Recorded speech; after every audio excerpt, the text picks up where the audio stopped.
Boa noite. De origem francesa, a palavra gourmet inicialmente designava bons apreciadores de vinho, pessoas de paladar refinado. A partir do século XXI, gourmet passou a ser sinônimo de culinária de alta qualidade, de experiências gastronômicas elaboradas. Mais recentemente, o termo caiu no gosto de chefes e empresários e se transformou em um fenômeno que recebeu o nome de gourmetização. Pratos e produtos comuns, bem conhecidos dos consumidores, ganham um toque de criatividade e se transformam em novas versões, geralmente bem mais caras que as originais. Uma agregação de valor que é vista com bons olhos por uns e com desconfiança por outros. Mas afinal, quem ganha com a atual moda da gastronomia gourmet? É sobre isso que vamos conversar agora no Opinião Pernambuco. Para o debate de hoje, convidamos Ana Cláudia Frazão, autora da série de livros Comedoria Popular e gastrônoma. Também está conosco Gustavo Veiga, que é empresário e também gastrônomo. E completa nossa conversa Renata Amaral, jornalista e integrante do Coletivo Cartola.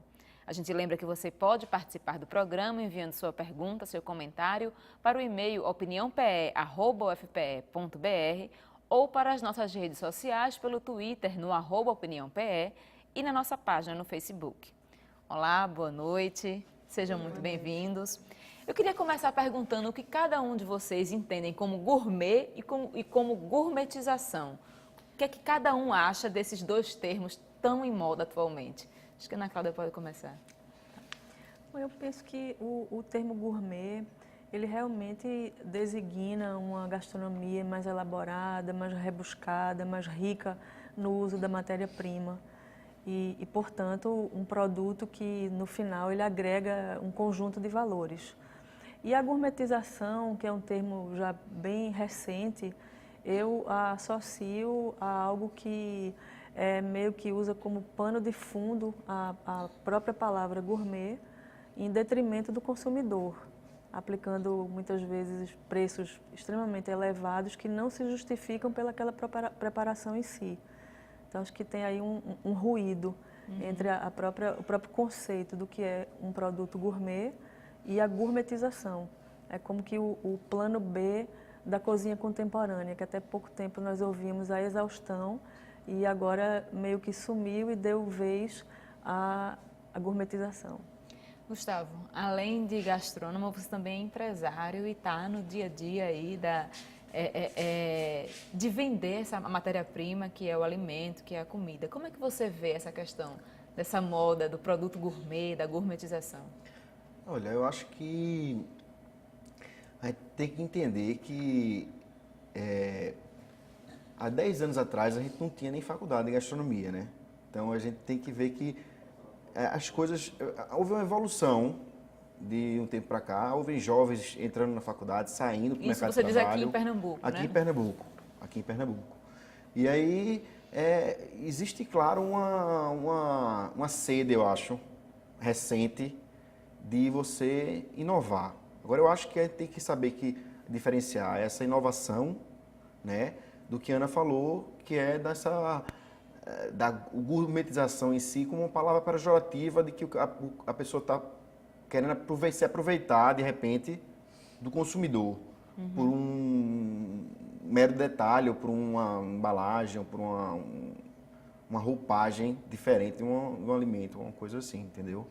Mas eu acho que a gente tem que entender que isso vai evoluir ainda mais, cada vez mais, e a gente vai ter um alimento diferente cada vez mais aí, pessoas vindo de outras partes e o próprio pernambucano mesmo fazendo, criando. E eu acho que é uma democratização, acho que do paladar, né? A gente é natural que evolua. Renata, como é que você vê? Bem, a palavra gourmet, né, inicialmente, ela foi usada para pessoas, né? Então, assim, fulaninho é gourmet porque ele gosta de comer bem. Esse comer bem aí também pode significar várias coisas, dependendo do contexto em que é aplicado, né?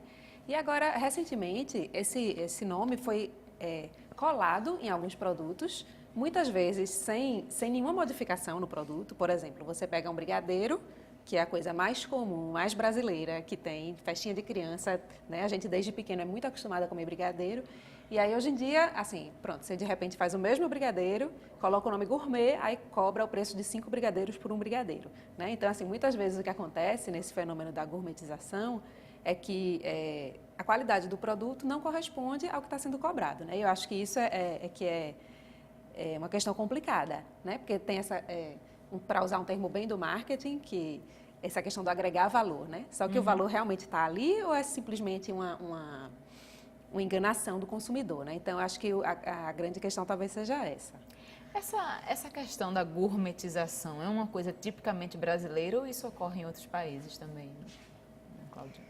Olha, eu entendo que assim a terminologia gourmet, ela sempre foi usada pelo respeito que se tem não só à profissão, quanto à matéria-prima, aos produtos, enfim, com tudo que envolve a gastronomia em seus saberes multidisciplinares. Então, eu acho que isso sempre foi um lugar comum, sem que ferisse ou levasse a algo que provocasse um ruído ou falta de entendimento daquilo. Porque se preza por todos esses valores que vão, lá na ponta, oferecer qualidade ao consumidor. Eu acredito que a gente é que acaba, né, nós brasileiros acabamos sempre, às vezes, traduzindo mal o que nós importamos, e aí, muitas vezes, a face mercadológica acaba trazendo um transtorno, uma falta de entendimento, e quase sempre isso tem um cunho mesmo que é de aplicação de valores, de como aferir e tirar maiores vantagens e lucros daquilo que se comercializa. Gustavo, você comercializa cachorros quentes mais elaborados, né? Eu queria que você falasse um pouquinho sobre o seu produto e me dissesse se você considera ele gourmet. Não considero gourmet. O que eu fiz foi o seguinte, eu fiz uma grande pesquisa, na verdade, na faculdade, sobre cachorro-quente.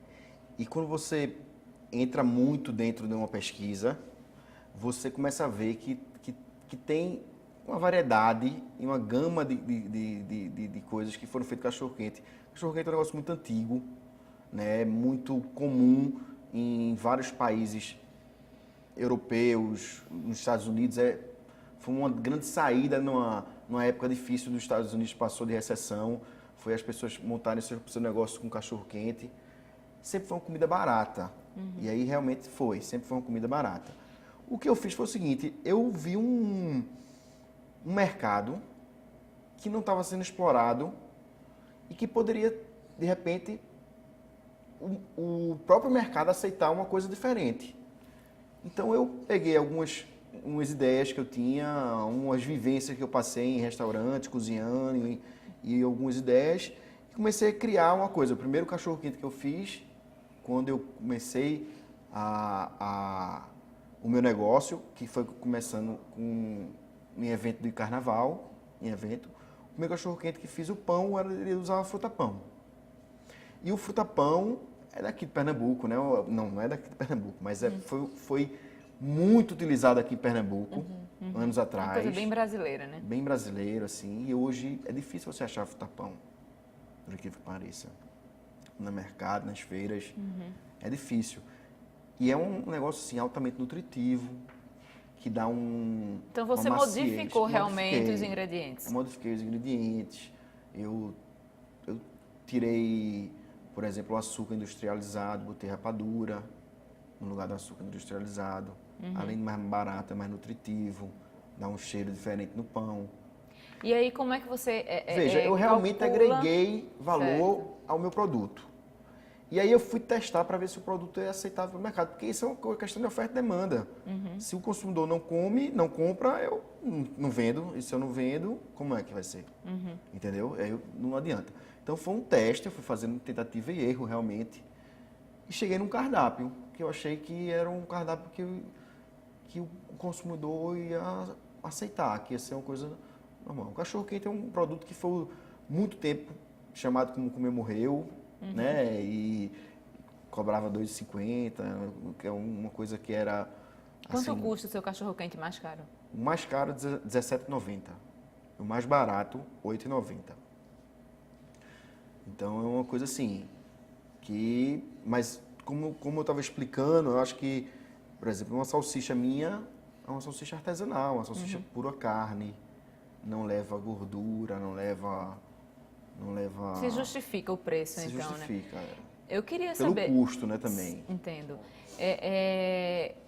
Como eu estava vendo, Renata, a gente está falando dessa questão da gourmetização como um termo já hoje em dia pejorativo, que já foi alvo de várias piadas na internet, mas a verdade é que esses produtos continuam tendo um bom mercado e por isso eles vêm se multiplicando. Eu estava lendo que hoje 21% dos produtos saem de fábrica com o nome gourmet. Caramba. E isso tende a aumentar ainda. Vocês enxergam isso como uma característica do Brasil, que o brasileiro tem de se diferenciar?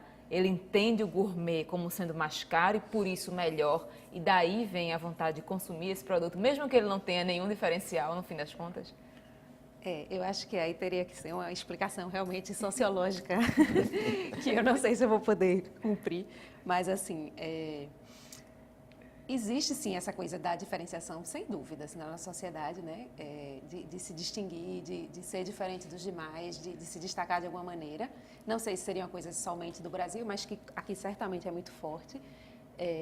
E assim, uma coisa que eu acho interessante a gente também lembrar é que bem recentemente a gente tem um crescimento muito grande da classe média, né? Então a gente tem um novo mercado consumidor enorme, né? E que quer saber o que é legal, que não tinha acesso. De repente, era a pessoa que comeu, morreu, né? E agora vai ter um dinheirinho a mais para comprar o cachorro-quente de R$10. Então, certo, mas qual será que é esse cachorro-quente? O que é que ele vai me trazer de diferente? O que é que vai ser uma experiência diferente para mim? Vai ser algo que vale a pena realmente, né?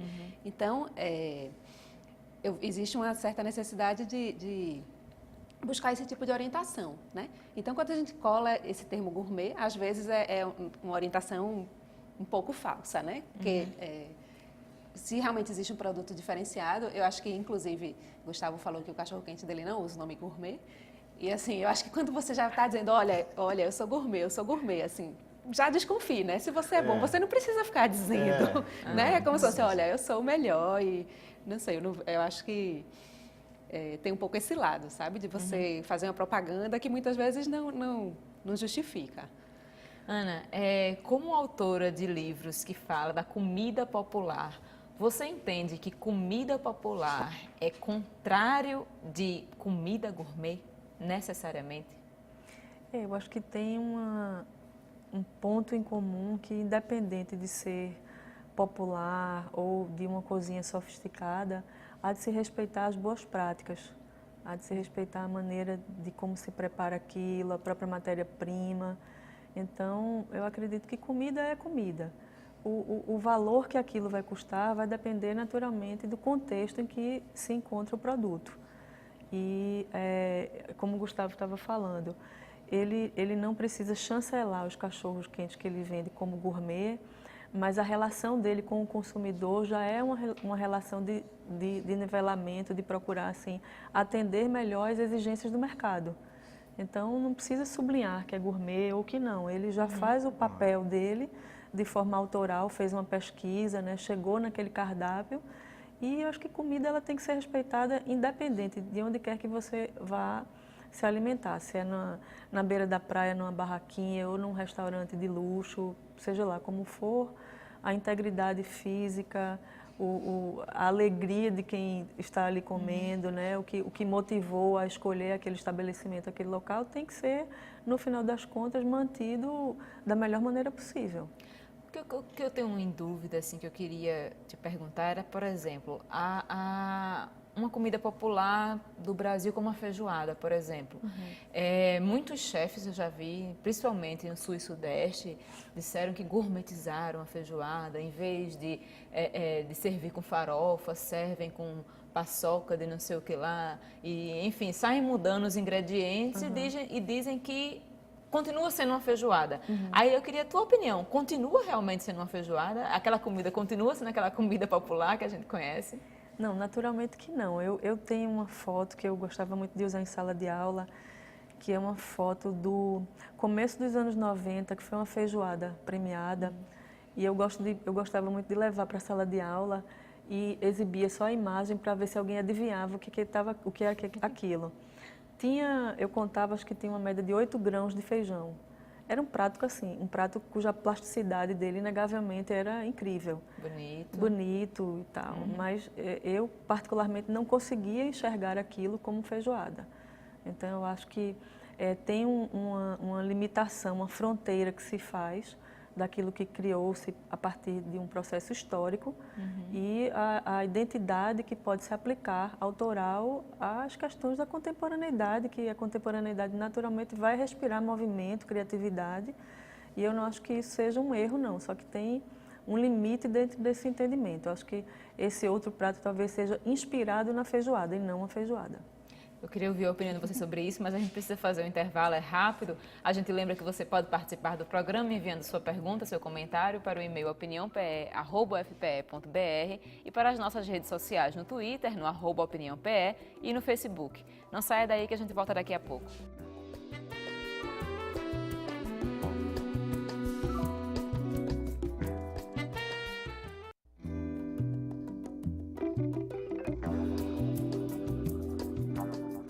A Opinião Pernambuco está de volta. Hoje falamos sobre gourmetização da gastronomia. Para o programa de hoje, convidamos Ana Cláudia Frazão, autora da série de livros Comedoria Popular e gastrônoma. Também está conosco Gustavo Veiga, que é empresário e também gastrônomo. E completa nossa conversa Renata Amaral, jornalista e integrante do coletivo Cartola.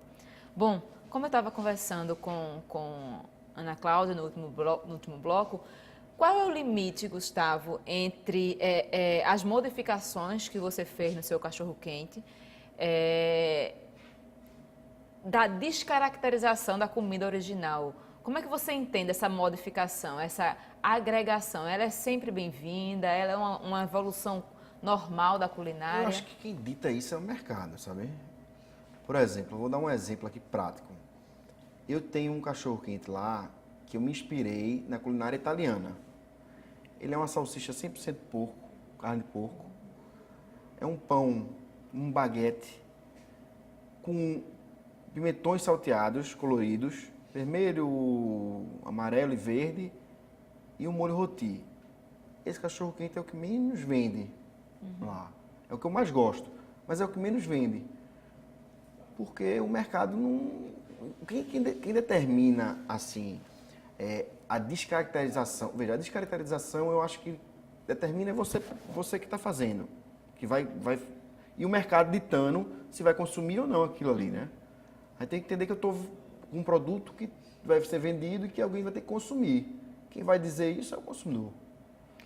Renata, de um ponto de vista da palavra gourmetização, de um ponto de vista de entender como uma agregação de valor, como uma inovação de uma coisa já existente, você acha que a gourmetização sempre existiu?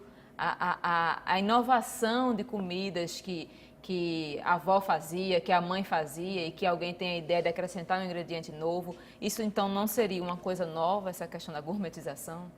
Certamente a questão da inovação não é uma coisa nova. Assim, a cozinha desde sempre vem se desenvolvendo com base nisso, né? Assim, temos aqui uma professora de gastronomia e uma pessoa que se formou em gastronomia, que sabem melhor do que eu, né? Que assim, existe uma técnica básica que todos têm que saber. Todos têm que saber a técnica francesa, tem que saber a técnica, né, que seria italiana, enfim. Eles vão aprendendo aquelas cozinhas e a partir dessa técnica você pode inovar, você pode criar, você pode misturar o que você acha que pode ser interessante, né? Agora, eu acho que essa questão da inventividade, que é essencial e é o que vai gerar uma cozinha autoral, uma cozinha que realmente vai chamar a atenção, que vai ter um diferencial de fato, eu acho que hoje, como esse rótulo da gourmetização ficou tão estigmatizado, e assim, está ficando, né? Eu espero que fique mesmo. Então, assim, eu acho que eu não confundiria a questão da inovação com a da gourmetização, porque a inovação é uma coisa completamente positiva e que faz a cozinha evoluir, faz a gente poder ter acesso a novos sabores, a novas experiências. E a gourmetização, né, como a gente está entendendo aqui, seria muito mais uma questão simplesmente de rotular uma coisa que muitas vezes não é, uma espécie de propaganda enganosa, né? Mas a inovação, sem dúvida, que é essencial na cozinha. A gente vive uma banalização desse sentimento de exclusividade, Ana Cláudia, nesse sentido. Muitos chefes, muitos empresários fazem questão de adicionar esse termo para dar essa noção de que pode aumentar o preço, por isso pega um cafezinho com leite e faz o mesmo cafezinho com leite e bota o termo gourmet para cobrar mais caro, isso seria uma banalização do que é exclusivo? Em algumas situações eu penso que sim, porque, como a Renata estava falando, a criatividade dentro da culinária propriamente dita, ela é o que faz a própria cozinha respirar. De repente, uma dona de casa está fazendo uma receita e ela se dá conta que tal ingrediente não tinha, ela corre na despensa dela e substitui. Então, a inovação, eu acho que é toda a tônica de uma preparação. Então, eu vejo que as questões mercadológicas muitas vezes determinam situações como essas que a gente tem visto da cozinha contemporânea, que também de certa forma foi meio abusiva, e da própria gourmetização. A gente pode dizer então que essa questão de cobrar muito mais por uma inovação que sempre houve na cozinha é uma coisa, isso sim, nova? Eu acredito que não. Eu penso que se usa, na verdade, de forma muito emblemática, certos termos que de repente a gente passa a ouvir da noite para o dia e se justificam por essas razões, deixando de lado o preparo em si, a maneira com que aquilo foi construída, pensada naquele cardápio, naquele preparo. E é mais uma maneira de lesar o consumidor. Eu acho que é a relação de consumo aí que não é honesta. Renata, você disse que você é crítica dos críticos de gastronomia. Nesse sentido, como é que você vê o papel da crítica gastronômica hoje nesse fenômeno de gourmetização? A questão é que não existe crítica gastronômica.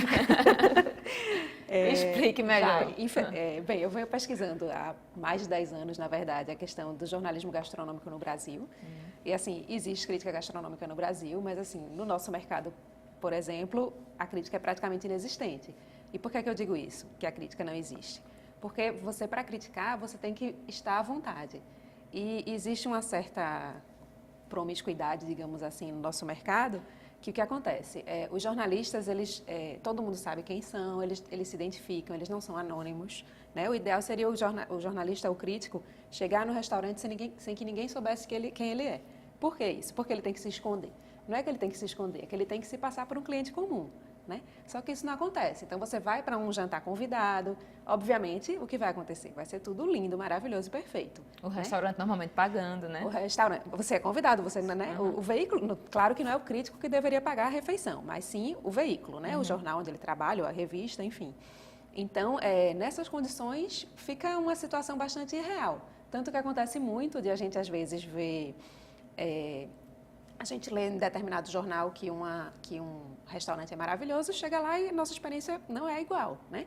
Porque a gente não está indo, né, com toda a bajulação que vai existir naquele momento e, de repente, até mesmo uma compra de melhores ingredientes do que são usados. Isso pode acontecer, né? Porque você está sabendo, você está avisado. Então, né, em vez de comprar determinada coisa, você compra outra e melhora a experiência, né?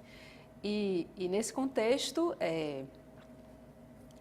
O jornalismo gastronômico, eu acho que ele também tem um pouco contribuído para essa coisa do gourmet. Ele é um termo que é muito usado no jornalismo gastronômico hoje, né? E muitas vezes isso não é esclarecido, que, sim, às vezes você lê, tá, mas qual é a diferença, né?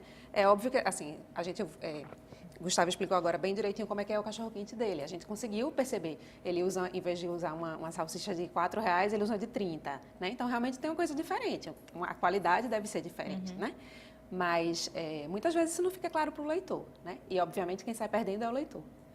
Então, há uma valorização no jornalismo gastronômico dessa palavrinha que embute muita coisa. E aí, isso vai... eu acho que sempre acontece muito a retroalimentação, né? A palavra está no mercado, aí o jornalismo usa, o consumidor vai se interessar por aquilo, né? Então, é uma roda. E aí, vai se alimentando e fica até difícil de saber quem é que começou. Mas, certamente, essa relação acontece. Eu tenho um minutinho só, mas eu queria perguntar para o Gustavo e aí eu fazer uma provocação. Você disse que o seu cachorro-quente não é gourmet, mas você colocou o nome do seu negócio, Dog on the Road. Por que um nome tão gourmet? Não acho que o nome gourmet. Eu vou explicar porque Dog on the Road. Eu queria, na verdade, dog. Mas dog é uma palavra comum e quando você vai registrar a palavra, não dá para registrar. O on the road surgiu por conta das rodas. Por conta o projeto inicial era um carrinho e por conta de estar na rua, por conta de você estar... Não, eu só botei o nome... Por que o nome em inglês? Por que o nome em inglês? Porque eu achei que naquele momento o on the road... Eu acho que, veja bem, vou dizer agora, vou ser sincero. Eu sempre sonhei no meu negócio de ser mundial. E aí eu achei que se eu botasse o nome só português, eu não poderia expandir para outros países e ser uma coisa internacional. Então a questão é divisão. Questão de um sonho grande, um sonhador. Ok, a gente vai precisar fazer mais um intervalo. A gente vai assistir agora o horário político. A gente pede para você não sair daí. Daqui a 5 minutos estamos de volta falando sobre gourmetização da gastronomia. Não sai daí, a gente volta daqui a pouquinho.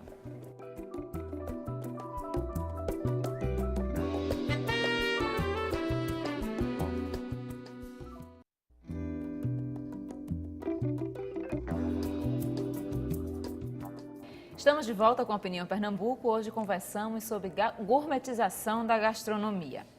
Bom, eu queria saber de vocês o seguinte, é fato que os produtos gourmet têm mercado, é fato que as pessoas compram, é fato que as pessoas gostam. Ninguém gosta de pagar mais caro por isso, mas gostam daquele produto diferenciado quando ele é diferenciado, né? Aí eu queria perguntar, como relacionar padrões, como a gente relaciona padrões superiores à experiência que a gente tem com a comida? Eu pensar que aquela torta é feita com baunilha de Madagascar em vez de baunilha do interior de Pernambuco, isso muda realmente a minha experiência com aquela comida? Como é que vocês enxergam isso, essa questão psicológica da comida? Eu quero ouvir os três. Ana Cláudia pode começar. Penso que em alguns casos especificamente, naturalmente, que aquele produto vai trazer experiências do ponto de vista organoléptico mesmo, diferenciadas no que diz respeito ao terroir de onde aquilo foi produzido. Então, naturalmente, há sim uma diferença. O que não implica dizer que a outro tipo de baunilha, por exemplo, que foi produzida aqui no estado, ela não tenha também os seus valores, que também não tenha, né, um certo... que não acompanhe a outra que vem famosa e de um histórico muito mais longo disso. Mas a questão a pessoa ter em mente que aquele produto é X e não Y, faz ela ter uma experiência diferente, é igual aquele teste cego do vinho, sim, que muitas vezes já enganou aí apreciadores e a pessoa toma achando que é um vinho francês e, enfim, é o vinho mais barato da safra e ela achou o melhor, sem saber que era o mais barato, assim. A questão é, vocês enxergam que realmente isso acontece? A gente achar que aquele produto é superior nos faz ter uma experiência diferente com aquele produto? Olha, eu acho que... Eu vejo de duas formas aí. Eu acho que o consumidor, nós consumidores, particularmente no meu caso, eu acho que o meu paladar vem se desenvolvendo ao longo do tempo. Se eu como uma essência de baunilha, ou se eu como a semente da baunilha, tem uma diferença aí, entendeu? Se aquilo ali na sua cabeça vai fazer uma diferença, eu acho que é do consumidor em si. Mas a gente tem que entender que, por exemplo, se eu usei a fava da baunilha, a semente da baunilha, ou eu usei a essência de baunilha, vai ter uma diferenciação de preço muito grande, entendeu? E de qualidade também. Então, quando eu agrego valor em termos de qualidade, e falando em qualidade do produto, eu tenho que mostrar ao consumidor que aquele produto é realmente produto de qualidade, entendeu? Porque às vezes está escondido e o cliente não entende. E aí ele não vai sentir o gosto bom? Seria isso? Assim, não, se você não avisar que a baunilha... Não, ele vai sentir, mas de repente pelo paladar não é treinado, vai passar desapercebido. Por exemplo, vinho, como você citou aí, é um caso. Se a pessoa não for consumidor de vinho, não tiver um paladar, tanto fazer, de repente, tomar uma Madem ou tomar uma marca qualquer, ou uma marca superior. Para ele vai estar no mesmo... Mas os testes de vinhos mostram que eles enganam até pessoas que se dizem, né, apreciadores. Renatinha, como é que você vê essa questão? Eu acho que a pessoa pode, sim, dependendo, né?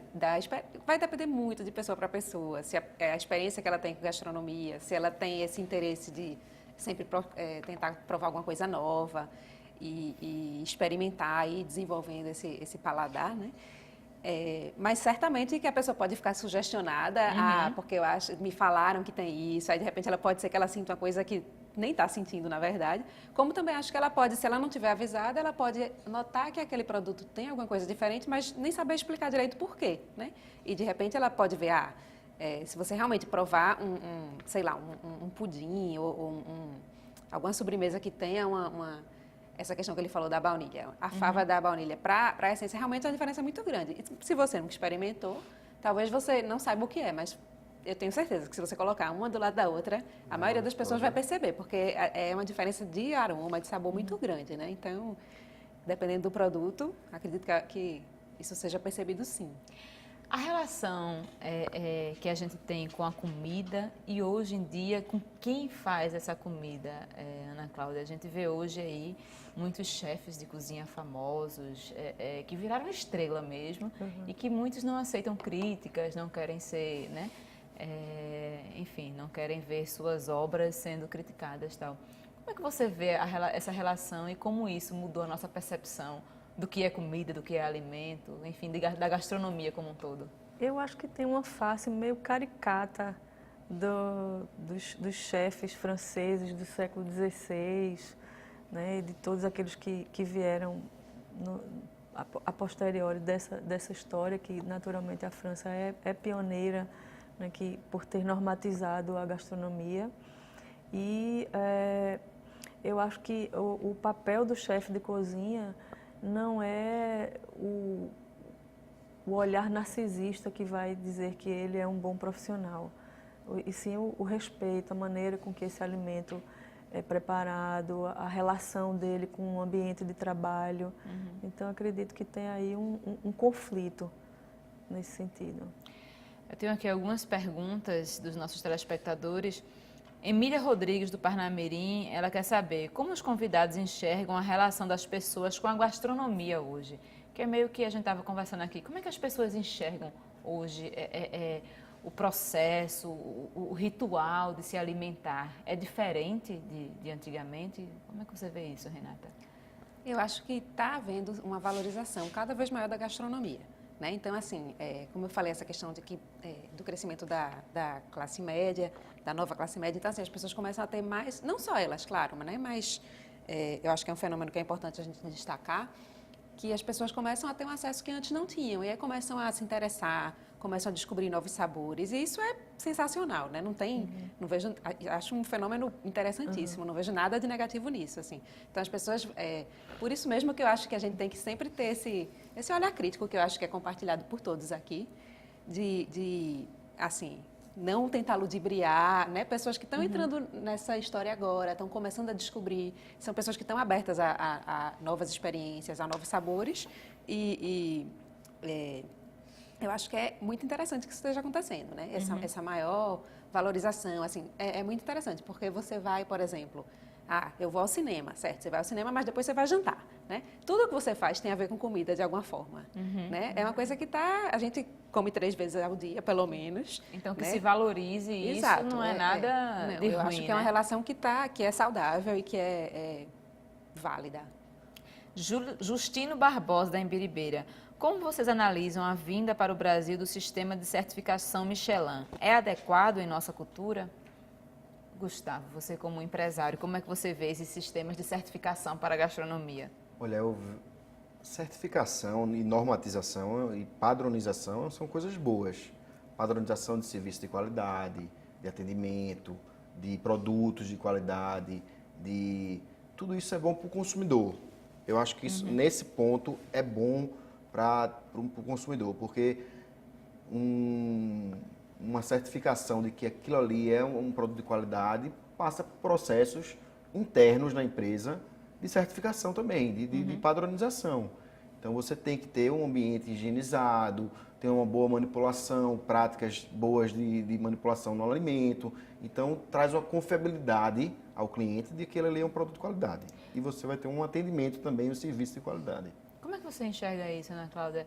Esses certificados, como que muitas vezes as pessoas botam na parede do restaurante, que foi eleito 3 vezes o melhor pela revista tal, pelo jornal tal. Como você vê isso? Eu acredito que, de alguma forma, é importante, como o Gustavo está falando, né, o reconhecimento, quando esse reconhecimento é legítimo, né, medido pelas boas práticas, pelo conjunto que vai levar a um serviço de boa qualidade. Então, eu acho que é legal. Agora, é que isso não seja excludente, porque a gente não pode dizer que num universo tão vasto, só meia dúzia que atende às boas práticas, enfim, que oferece aquilo que está à altura. As exigências do guia, daquele certificador. Isso. Renata, acho que tem uma experiência nessa área, porque faz crítica, né? Eu acho que nem sempre esses sistemas eu não digo nem os sistemas de certificação oficial, que eu não conheço se existem, não sei se esse Michelin é, porque eu não entendo do assunto, mas essas revistas que dão certificados que as pessoas emolduram como se fosse, né, atestado e outros não, assim, acho que nem sempre eles acontecem de maneira legítima, como a Ana Cláudia está falando, né? Sim, é verdade. Existem vários sistemas diferentes, né? Cada revista ou guia vai funcionar de uma maneira diferente. Mas existem alguns que são mais, por exemplo, existem revistas que simplesmente convidam um júri de pessoas profissionais liberais, né? Professores, pessoas que não são ligadas à gastronomia propriamente dita, que são consumidores, né? Pessoas que têm uma circulação assim no meio, mas que se interessam por comida, por restaurante, mas não necessariamente são especialistas, né? Então termina sendo, nesse caso, que as pessoas colam esses certificados na parede, de fui o melhor não sei o que, o melhor não sei o que lá, né? Então às vezes tem um quê um pouco arbitrário às vezes. No caso do Michelin, né, que é um guia francês que ele tem mais de 100 anos, na verdade, ele nasceu em 1900, se eu não me engano. E ele é bem reconhecido, está um pouco em crise. E ele existem algumas críticas que são feitas, porque ele era feito de uma maneira anônima, ele é feito de uma maneira anônima, mas isso um inspetor do próprio guia, ele saiu e ele escreveu um livro falando sobre os métodos do guia. E aí, assim, ele então, falou, olha, tem vários restaurantes que não são visitados durante não sei quanto tempo, né? Então, ele começou a questionar a legitimidade. E o guia, ele sempre se trouxe para si essa coisa de, a gente faz a visita anônimo, a gente realmente não se identifica, a gente visita não sei quantas vezes antes de dar uma estrela, né? E isso começou a ser questionado, então também teve um certo receio assim, em relação ao guia a partir disso. Mas, assim, também funcionam como... A gente também acho que é interessante falar, a gente tem alguns sites que também terminam, por exemplo, sites de turismo como o TripAdvisor, né? As pessoas terminam muito se baseando por eles também. Porque é a opinião do próprio consumidor, né? E vai lá blogs, e diz... enfim, né? As pessoas querem comer, querem saber onde é que podem comer bem, enfim, qualquer alternativa eu acho que também pode ser válida e utilizada para isso. Guilherme Chaves, das Graças, ele diz: a que se deve essa tendência da gourmetização dos cardápios brasileiros? Por que o termo gourmet se popularizou no Brasil? Eu acho que a gente respondeu a pergunta do Guilherme ao longo do programa, né? Então, assim, foram vários fatores, várias questões que levaram à popularização desse termo, que hoje em dia, como vocês comentaram, não está sendo tão bem visto assim, né? Tiago Castro, da Torre, ele diz: não raro pratos não gourmets, em termos de qualidade, são chamados assim para justificar o preço mais alto. Como dar essa nova roupagem a receitas clássicas, pratos reconhecidos? Deve-se ter um limite nessas releituras? Como transformar essas comidas típicas em algo gourmet, de fato, sem fazer que elas percam a essência? Acho que é aquela pergunta que eu fiz para a Ana Cláudia, né? Se tem um limite para o que é a inovação e para, né, descaracterização daquele prato, eu acho que é isso que o Tiago quer saber. Eu acredito que é o bom senso, porque de uma vez que aquele prato ele está dentro de um contexto histórico, então há de se preservar esse contexto. Se há uma liberdade para que aquilo se modifique na textura, na aparência, seja lá como for, tem que se entender que aquilo se inspirou na preparação que deu origem a todo o processo daquele preparo. Então, acredito que o limite é o bom senso e eu não sou muito favorável àquela questão que nós falávamos antes sobre a feijoada, de uma coisa que é outra coisa e você chamar de feijoada.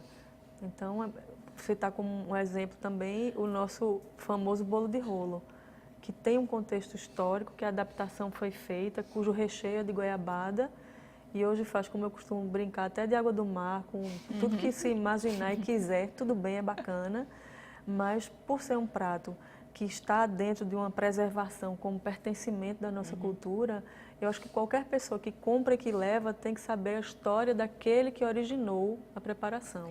Engraçado que, em particular, sobre o bolo de rolo, eu já fiz uma reportagem e o bolo de rolo nasceu, né, aqui em Pernambuco de uma adaptação de um doce conhecido, eu acho, como colchão de noiva, né?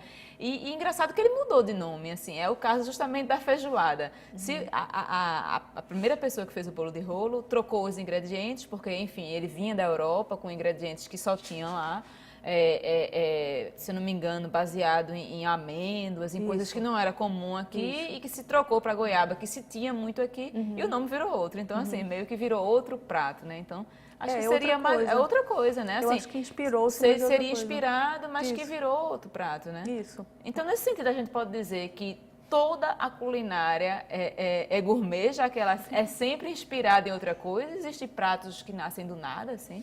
Acho que todo chefe, quando faz uma nova criação, ele se inspira em alguma coisa, a gente pode dizer isso? Eu acredito que sim. Assim, sobretudo porque eu defendo que a cozinha ela respira movimento, tá? Mas à medida em que você recorre a uma pesquisa, que você vai buscar através dos ingredientes que tem naquela região, e você vai pensar numa preparação que se adeque àquilo que você deseja fazer, então você já tem aí, de alguma forma, o teu toque autoral. Mas essa questão da autoria de um prato, ela não precisa ser tão exacerbada, tão egóica, né? Que seja a assinatura, né? Ferro e fogo daquela pessoa que criou o prato. É uma expressão de criatividade. Então, acho que não tem nada tão assim elevado quanto se tenta demonstrar na realidade. Acho que é engraçado que a gente vive também uma coisa meio no sentido contrário, que é, por outro lado, a inaltação do simples. O meu restaurante o restaurante da roça, seria uma exaltação do nativo, do rústico, do artesanal. Isso também seria uma gourmetização ao contrário? Como é que você vê isso? Essa questão do artesanal está sendo bastante usada, por exemplo, sorvete artesanal. Aí algumas pessoas têm até questionado, tem acontecido algumas matérias na imprensa do tipo, sim, mas o que é artesanal? Assim, né? Ou caseiro, que é mais curioso ainda, né? Você tem um restaurante de comida caseira, só que é um restaurante caseiro, como assim, né? Então, assim, esses nomezinhos, eles sempre tentam agregar alguma coisa, né? Que muitas vezes, às vezes outras vezes não é, né? A gente tem questões também voltadas, sei lá, mais para o lado mais nutricional, como, por exemplo, a questão do orgânico, né? Que também está sendo bastante valorizada. E essa questão de um ar do interior, comida da avó, né? É uma coisa que é muito afetiva, que volta. Seria uma reação a essa gourmetização desenfreada, assim? A essa valorização do que é muito sofisticado, do que é muito... Como é que você vê isso? Olha, vocês falando aí, eu estava pensando só numa coisa, que era no ingrediente. A gente tem que pensar que o ingrediente é 70% de qualquer coisa que a gente come é um ingrediente. A gente tem técnicas de fazer, tem tudo isso aí, tem formas de você transformar o ingrediente, tem desde técnicas com nitrogênio líquido, a espuma, mas veja bem, se a gente esquece de que o feijão que a gente pega for um feijão de qualidade, se for um feijão bom, você não consegue transformar aquilo ali não é uma boa feijoada. O feijão vai estar partido, vai estar mole, quando levar calor, ele não vai aguentar o cozimento. Então, eu acho que independente dos nomes, ou do artesanal, do gourmet, ou a gente tem que pensar no ingrediente.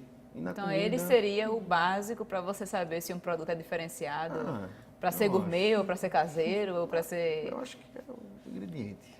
Rodrigo Impieri, de Casa Amarela, ele pergunta: como as pessoas podem perceber os casos em que o gourmet é apenas uma jogada de marketing? E aí eu vou aproveitar a pergunta do Rodrigo, porque a gente já tem pouco tempo, e perguntar: como se calcula o valor da inovação? Vamos supor que um produto ele não tem, sei lá, tantas alterações de ingredientes, ele não tem baunilha de não sei onde, ele não tem, mas ele é inovador. Como é que se calcula o valor disso na culinária? Quem quer responder? Olha, essa pergunta é uma pergunta que até hoje eu me faço. Mas, veja,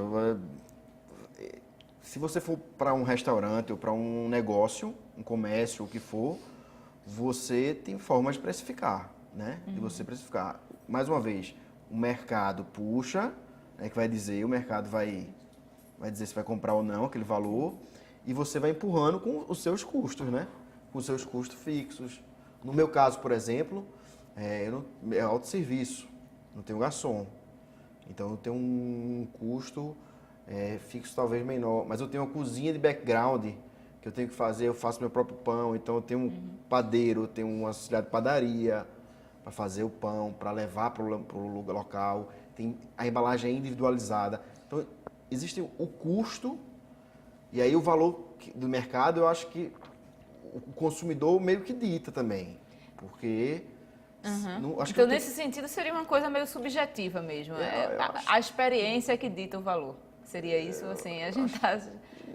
Tem até números, viu? Tem números administrativos de dizer, às vezes, você 3 vezes o valor do seu custo, né? A gente do que se aplica, do que né? se aplica, né? Hoje. Mas não nessa relação, assim, mais do indivíduo, de tipo, eu Sim. criei, portanto, isso vale muito porque eu assinei.